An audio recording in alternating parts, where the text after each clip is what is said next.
தமிழ் பேசும் அன்பு உறவுகளுக்கு வணக்கங்கள். நம்ம ஆயில் அண்ட் கேஸில் இதுவரைக்கும் 3 வீடியோஸ் பார்த்தாச்சு. அதை இதுவரைக்கும் பார்க்காத தோழர்கள் தோழிகள் பார்க்கணும்னு நினச்சிங்கன்னா கீழே டிஸ்கிரிப்ஷனில் லிங்க் கொடுக்குறேன், அதை பார்த்துருங்க. கண்டிப்பாக பார்த்தீங்கன்னா தான் உங்களுக்கு அடுத்தடுத்த லெவல் போகும்போது அடுத்தது நான் என்ன சொல்ல வரேங்கிறது புரியும். இப்போ வந்து P&ID டயக்ராமையும் சேர்த்து பேரலாக பார்த்துடலாம்னு சொல்லியிருந்தோம். அதனால் என்ன செய்யணும்னா P&ID டயக்ராமுக்கு அதுக்கு தேவையான ஆட்டோகேடையும் சேர்த்து நம்ம பேரலாக பார்த்துட்டே வந்துடலாம்.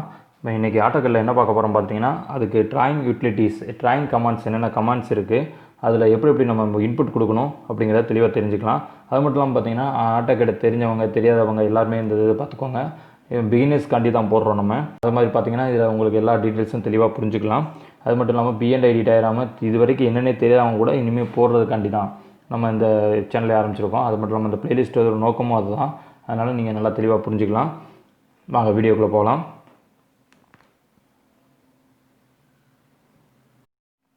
ஓகே, ஆரம்பிக்கலாம், ஸ்டார்ட் பண்ணலாம். இதுதான் ஒர்க் ஏரியாங்க, அதாவது ட்ராயிங் ஏரியா. அது மட்டும் இல்லாமல் பார்த்தீங்கன்னா இதுக்கு பேர் ரிப்பன். அந்த line commands, modify commands, layers எல்லாமே இருக்கும் இதில். அது மட்டும் பார்த்தீங்கன்னா மேலே இருக்கிறது பார்த்தீங்கன்னா இன்செர்ட், அனோடேட்டட் அந்த கமாண்ட்ஸ்லாம் இருக்கும். ப்ளஸ் பார்த்தீங்கன்னா இதுதான் கமாண்ட் பார். கமாண்ட் பாரில் என்னென்ன கொடுப்போம்னா நம்ம கொடுக்க வேண்டிய கமாண்ட்ஸ் எல்லாமே கொடுக்கலாம். இப்போ லைன்கிற கமாண்டை கொடுக்குறதுக்கு 3 டைப்பாக கொடுத்துக்கலாங்க. நம்ம முதல் வந்து நான் உங்களுக்கு தெளிவாக தெரிகிற மாதிரி சொல்கிறேன். ரிப்பன் கமாண்ட்லேருந்து லைன் கமாண்ட் எடுத்து ஸ்டார்டிங் பாயிண்ட், அதாவது லைன்கிற கமாண்டுக்கு 3 இன்புட்ஸ் கொடுக்க வேண்டியிருக்கும். Start point, end point, plus அதோட டைமென்ஷன்ஸ் கொடுக்க வேண்டியிருக்கும். நான் ஸ்டார்ட் பாயிண்ட் கொடுத்துட்றேன். எனக்கு இந்த கிராஸாக போகிறதுனால நான் என்ன செய்கிறேன்னா F8 ஆர்த்தோ ஆன் பண்ணிக்கிறேன். ஆர்த்தோ ஆன் பண்ணோம்னா ஸ்ட்ரெயிட் லைன்ஸ் மட்டும் தான் நமக்கு கிடைக்கும்.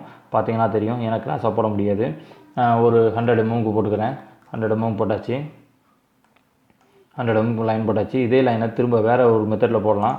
இதில் கமாண்டில் போய்ட்டு லைன், அதாவது எல்ங்கிற ஷார்ட் ஃபார்ம் கொடுக்குறேன். ஸ்பெசிஃபிக் த ஃபஸ்ட் பாயிண்ட் கொடுத்துட்டேன். செகண்ட் பாயிண்ட் கேட்குது. செகண்ட் பாயிண்ட்டுக்கு நான் என்ன செய்கிறேன்னா அதுக்கு முன்னாடி 100ன்னு கொடுத்து என்ட்ரு அடிச்சிடறேன். முடிஞ்சிச்சிங்களா? அப்படிங்கும்போது 2 கமாண்ட், 2 லைனுமே ஒரே இது தான். ஆனால் நம்ம கொடுக்குற மெத்தட் தான் வேறு. நீங்கள் மேக்ஸிமம் கமாண்ட் பாரில் கொடுக்குற கமாண்ட்ஸை தெரிஞ்சுக்கிட்டிங்கன்னா உங்களுக்கு ரொம்ப ஈஸியாக இருக்கும். ஏன்னு கேட்டிங்கன்னா வெர்ஷன்ஸ் மாற ரிப்பன்ஸு இதெல்லாம் மாற்றிக்கிட்டே இருப்பாங்க உங்களுக்கு. ஆனால் கமாண்ட் வந்து மாறவே செய்யாது. இல்லைன்னா லைன் தான். அது எந்த வெர்ஷன் எடுத்துக்கிட்டாலும் சரி, ஆட்டோகேட் 2020 எடுத்துக்கிட்டாலும் சரி, 21 எடுத்துக்கிட்டாலும் சரி, அதே தான் வந்துட்டுருக்கும். அதனால் நீங்கள் எதையும் யூட்டிலைஸ் பண்ணிக்கோங்க. ரைட், வாங்க ரிப்பன்லேயும் நம்ம பார்க்கலாம், இதுலேயும் பார்க்கலாம். அடுத்து ஆர்க்குங்கிற கமாண்ட் எடுக்கிறதுக்கு இதிலேயே தெரியும் பாருங்கள்.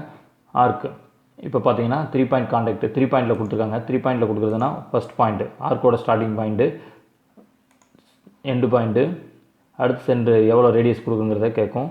தேர்டு பாயிண்ட்டு கொடுத்தாச்சு. ஆர்க்கு ஃபார்ம் ஆயிடுச்சு. அதே மாதிரி ஒவ்வொருத்துக்கும் கொடுக்கும். இது வந்தீங்கன்னா start, centre, end. Start point, centre point, end point ஒவ்வொன்றையும் பார்த்தீங்கனாலே தெளிவாக புரியும் ஆர்க் கமாண்டை பொறுத்தளவு. அடுத்து சர்க்கிள் வந்து 2 தான் மேக்ஸிமம் யூஸ் பண்ணுவோம். பார்த்தீங்கன்னா சென்டர் ரேடியஸும் சென்டர் டயாமீட்டர் தான் யூஸ் பண்ணுவோம். இதில் மட்டும் கொஞ்சம் குழப்பங்கள் இல்லாமல் பார்த்துக்கோங்க. ரேடியஸுங்கிறது ஆரம் தமிழில் சொல்லுவோம். ரேடியஸோட டபுள் மடங்கு 2 போட்டிங்கன்னா அது வந்து டயாமீட்டர் கிடைக்கும். ஓகேங்களா? ரேடியஸுங்கிறது center to outer layer of circle. அதே டயாமீட்டருங்கிறது outer layer of circle to opposite side outer layer of circle. ஓகேங்களா? இது தெளிவாக மட்டும் தெரிஞ்சுக்கோங்க. அடுத்து ஓவல் ஷேப் ஓக்குறோம். ஓவல் ஷேப் பார்க்கும்போது சென்டர் மட்டும்தான். சென்டர் கொடுத்து அதோட ரேடியஸ் எவ்வளோங்கிறத கொடுத்துடலாம். இல்லை டிஸ்டன்ஸ் எவ்வளோ வேணும் அப்படிங்கிறதையும் கொடுத்தீங்கன்னா அதுக்கடுத்து உங்களுக்கு தேவையான அளவு வச்சுட்டு கிளிக் பண்ணிக்கலாம். இது நீங்கள் கமாண்டில் கொடுத்தீங்கன்னா கொஞ்சம் குழப்பங்கள் வரும். அதனால் நீங்கள் மவுஸை யூஸ் பண்ணுறது தான் இதில் பெஸ்ட்டு. அடுத்து பார்த்தீங்கன்னா பாலிலைன்ங்கிறது நிறைய லைன்ஸ் கொடுக்குறது. அதோட பேரே அப்படி தான், பாலிலைன். நிறைய லைன்ஸ் கொடுத்துக்கலாம். அடுத்தது பார்த்திங்கன்னா ரெக்டாங்கிள். எனக்கு ஒரு ரெக்டாங்கிள் போடுறதுக்கு 4 லைனை போட்டு க்ளோஸ் பண்ணுறது எனக்கு ரொம்ப பெரிய கஷ்டமாக இருக்குன்னு நினச்சிங்கன்னா நிறைய ரெக்டாங்கிள்னு கொடுத்துடலாம். இந்த இருக்குது பாருங்கள், கமாண்ட் வந்து ரெக்டாங்கு அப்படின்னு கொடுத்தீங்கன்னா கமாண்ட் ஓப்பன் ஆகிரும். இதிலே கீழே கொடுத்துருக்காம பாருங்கள், ஸ்பெசிஃபிக் கார்னர் ஃபஸ்ட் பாயிண்ட் கொடுத்துட்டு அடுத்து என்ன கொடுத்துருக்காம பாருங்கள், chamber, elevation, fillet, thickness, with, இந்த மாதிரி 5 கமாண்ட்ஸ் கொடுத்துருக்காங்க. நான் ஃபஸ்ட்டு எடுத்துகிட்டு கொடுத்துட்டேன். ஏரியா கொடுக்க போகிறீங்களா, டைமென்ஷன் கொடுக்க போகிறீங்களா, ரொட்டேஷன் கொடுக்க போகிறீங்களா கேட்குது. எனக்கு ஏரியாங்கிறது தெரியாது, டைமென்ஷன்ஸ் தெரியும். அதனால் டைமென்ஷன்ஸ் டி கொடுத்து என்டர் அடிச்சுக்கிறேன். இப்போது லென்த் ஆஃப் த ரெக்டாங்கிள் 10ன்னு கொடுத்துக்கிறேன், enter. Width of the rectangle ஒரு 5ன்னு கொடுக்குறேன், என்டர். இந்த வந்துச்சு பாருங்கள் ரெக்டாங்கிள். எங்கே வைக்க போகிறீங்க அவ்வளோதான், முடிஞ்சிச்சு. ரெக்டாங்கிள் போட்டாச்சு. ஓகேங்களா? இதே நீங்கள் ரெக்டாங்கிளில் 4 லைன் போட்டு க்ளோஸ் பண்ணுற மாதிரி இருந்துச்சுன்னா இப்போ பார்த்தீங்கன்னா 10 லென்த்து, அடுத்து 5 வித்து, அடுத்து 10 லென்த்து, அகைன் 5. முடிஞ்சிச்சிங்களா? இது 2 ஒரே தான், ஆனால் மெத்தடு வேறு. இது ரெக்டாங்கிளாக போட்டது, இது வந்து ஒவ்வொரு லைனாக போட்டது. ஓகே, அடுத்தது போகலாம். அடுத்தது பார்த்தீங்கன்னா ஹேச்சிங் கமாண்ட் எதுக்கு யூஸ் பண்ணுவோம் பார்த்தீங்கன்னா, செக்ஷன் பண்ண ஒரு ஏரியாவை வந்து நம்ம செக்ஷன் பண்ணி காமிக்கணும், அதாவது ஹேச்சிங் பண்ணி காமிக்கணுங்கிறதுக்காண்டி இதை யூஸ் பண்ணுவாங்க. டிராயிங்கில் ரொம்ப ரொம்ப முக்கியமானது பார்த்தீங்கன்னா ஹேட்சிங் எடுத்துக்கிறேன். இப்போ பார்த்தீங்கன்னா ஹேட்சிங் இந்த இடத்த காமிக்கும் போது எனக்கு காட்டுது, ஹேட்சிங் கமாண்ட்ஸ் காட்டுது. அப்படி சப்போஸ் இந்த இடத்துல ஏதாவது ஓப்பன்ஸ் இருந்துச்சு அப்படிங்கிற பட்சத்தில் இந்த இடத்துல ஹேட்சிங் காட்டாது. நான் ஒரு எக்ஸாம்பிள்ஸ் காட்டுறேன் பாருங்கள். இது கொஞ்சம் கேப் கொடுக்குறேன்.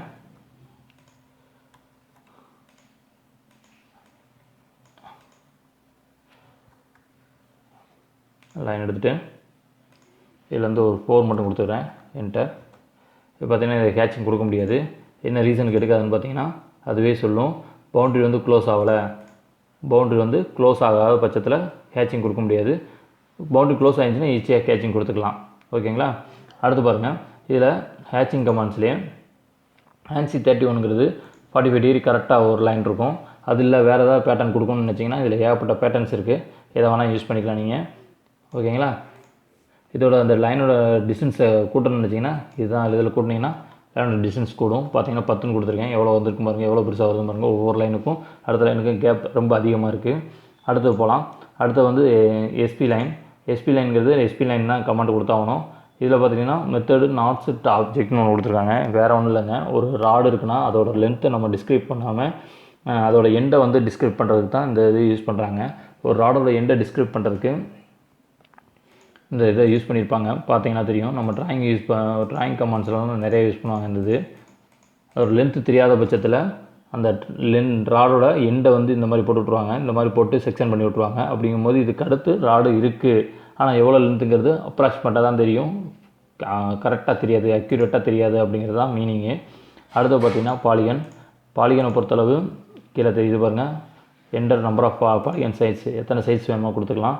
நான் 8ன்னு கொடுக்குறேன். ஃபஸ்ட்டு 8ன்னு கொடுத்துட்டு அடுத்து என்ன பாருங்கள், specify center of the polygon, இதுதான் சென்டர்னு கொடுக்குறேன். இன்ஸ்கிரிப்டு சர்க்கம்ஸ்கிரிப்டு கேட்கும். இன்ஸ்கிரிப்டுனா என்னன்னு கேட்டிங்கன்னா ஒரு சர்க்கிள்குள்ளே பாலிகன் வர்ற மாதிரி.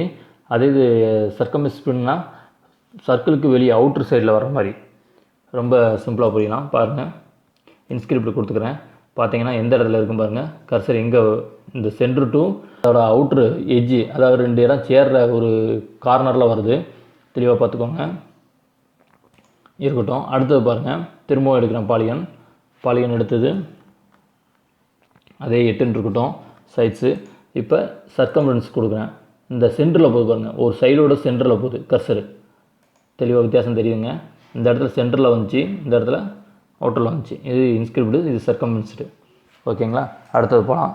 அடுத்தது பார்த்திங்கன்னா இது வந்து என்னென்னு பார்த்தீங்கன்னா கன்ஸ்ட்ரக்ஷன் லைன்பாங்க. ஒரு ட்ராயிங் ஏரியா, நம்ம ஏரியா எவ்வளோ பெரிய ஏரியா சூஸ் பண்ணியிருக்கோமோ அந்த லைன் லென்த்து வரைக்கும் லைன் போடணும், இல்லை ஆக்சிஸை குறிக்கணும், இல்லை டைரெக்ஷனை குறிக்கணும் அப்படின்னா இந்த லைன்ஸ் யூஸ் பண்ணுவாங்க. நம்மளுக்கு தேவைப்படாது. இது சிவில் இன்ஜினியர்ஸ்க்கு ரொம்ப அதிகமாக தேவைப்படும். அடுத்தது பார்த்துட்டிங்கன்னா கிரேடியனும் ஹேட்சிங்கும் கிட்டத்தட்ட ஒன்று தாங்க. இப்போ பாருங்கள், தெளிவாக பார்த்துடலாம்.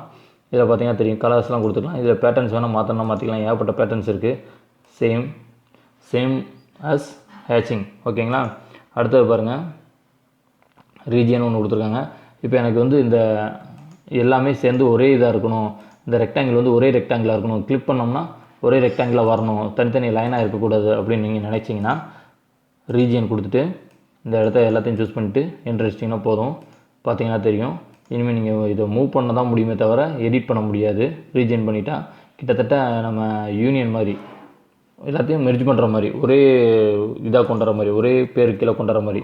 அது மாதிரி க்ளவுடுங்கிற ஆப்ரேஷன்ஸ் யூஸ் பண்ணுறாங்க. இது எதுக்கு யூஸ் ஆகும் பார்த்தீங்கன்னா, இல்லைனா நீங்கள் எக்ஸிபிஷன் பண்ணுறதாலோ, இல்லை வேறு ஏதாவது அந்த ஒரு பெரிய ரோட்டுக்கிட்ட தோன்ற போகிறீங்க, இல்லை ஒரு இடத்துல எக்ஸிபிட் பண்ண போகிறீங்க, இல்லை அந்த இடத்துல ஏதாவது கன்ஸ்ட்ரக்ஷன் பண்ண போகிறீங்க அப்படின்னா அந்த அண்டர் கிரவுண்டில் என்னென்ன சர்வீஸ் போகிறது அப்படிங்கிறத மென்ஷன் பண்ணுறதுக்கு இந்த க்ளவுடு யூஸ் பண்ணுவாங்க. அதுக்குள்ளே தான் நம்ம எவ்வளோ இதில் வந்து டெக்ஸ்ட்டாக கொடுத்துருப்பாங்க, என்ன லைன் போகுதுங்கிற டிஸ்கிரிப்ஷன் கொடுத்துருப்பாங்க, நம்ம தெளிவாக தெரிஞ்சுக்கலாம். அடுத்து பார்த்திங்கன்னா வைப் அவுட்டுங்கிறது நம்ம வைப்பர் மாதிரி தாங்க. இந்த இடத்துக்குள்ளே இருக்க எல்லாத்தையும் கிளியர் பண்ணி கொடுத்துரும். பார்த்திங்கன்னா தெரியும், எல்லா இடத்தையும் கிளியர் பண்ணிடுவோம். அடுத்தது பார்த்திங்கன்னா 3D பாலிலைன்பாங்க. பாலிலைன்கிறது சேம், ஆனால் இது பார்த்திங்கன்னா 3Dயில் வரும். அடுத்து ஹெலிக்ஸை பொறுத்தளவு 3 கமாண்ட்ஸ் கொடுக்க வேண்டியிருக்கும். இன்னர் அவுட்டர் லென்த்துன்னு. இது உங்களுக்கு சுருள் மாதிரி இருக்கும், ஆனால் நீங்கள் எப்படி பார்த்தீங்கன்னா தான் வித்தியாசம் தெரியும். ஹெலிக்ஸு தெரியுதுங்களா? ஹெலிக்ஸ் தெளிவாக தெரியுதுங்களா? ஹெலிக்ஸு இது 3Dயில் தான் நம்ம மேக்ஸிமம் யூஸ் பண்ணுவோம். இதில் யூஸ் பண்ண வேண்டிய தேவைகள் இருக்காது. அடுத்து டோனட்டு. இந்த மாதிரி இந்த கமாண்ட்ஸ் மட்டும் தெளிவாக தெரிஞ்சிருந்தாலே போதும். நீங்கள் கண்டிப்பாக ட்ராயிங் யூட்டிலிட்டிஸு அழகாக பண்ணிக்கலாம்.